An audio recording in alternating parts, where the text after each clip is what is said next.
ខ្ញុំឃើញវីដេអូនេះគឺខ្ញុំខ្លោចចិត្តមែនតើ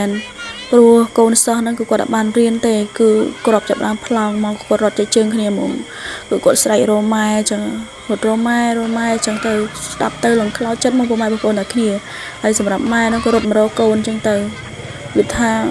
ខ្លោចចិត្តមែនតើហើយគឺវីដេអូទាំងអស់ដែលខ្ញុំបង្ហាញនេះគឺថ្ងៃទី8ខែធ្នូ2025អ្នកនរគ្នាគឺពីព្រឹកមិញហ្នឹងឯងអ្វីដែលសំខាន់បំផុតគឺវាដឹកអាក្រក់នេះទៅហើយពុកម៉ែបងប្អូនគ្នាតាមដែលខ្ញុំឮគឺ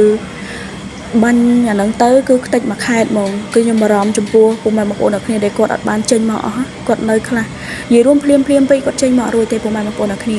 គាត់ចេញអត់តន់អ្នកខ្លះទៅគាត់ថាមិនព្រមចេញមកតាមគេតាមអីជុំការគាត់ពេលវីដេអូខ្លះគាត់បង្ហាញនេះគាត់ថាគាត់អត់បានចេញមកតន់ទេព្រោះភ្លាមពេកបើប្តីវិញទៅដឹកកក់អីគេអីអញ្ចឹងហូយស្ដាប់ទៅនឹងខ្លោចចិត្តហ្មងឃើញយំក្នុងត្រង់សេអាណិតមែនតើពុកម៉ែបងប្អូនគ្នាខ្ញុំអត់អាចជួយបានគឺឃើញទៅសុំវែកអាណិតមែនតើខ្លោចចិត្តមែនតើ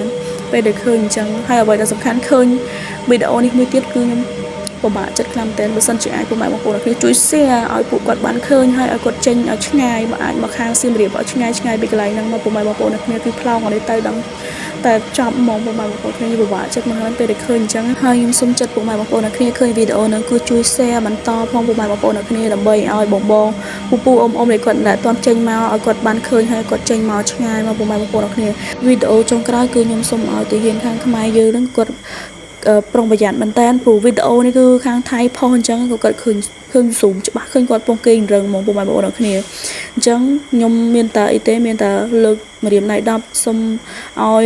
វត្ថុស័ក្តិសិទ្ធិការពារចំពោះទាហានខ្មែរទាំងអស់ឲ្យគាត់ជួបតែក្តីសុខចិត្តចម្រើនហើយឲ្យគាត់ឈ្នះគ្រប់មារអស់សត្រូវឲ្យគាត់សុខសប្បាយទាំងអស់គ្នា